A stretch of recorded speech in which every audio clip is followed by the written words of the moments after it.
आज आपण बनवतोय पोटाला थंडावा देणारे ज्वारीच्या पिठाचे लाडू।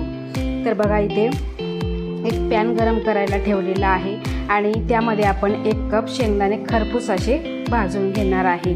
खरपूस शेंगदाणे भाजल्यानंतर आपण हे थंड करण्यासाठी काढून घ्यायचे आहे।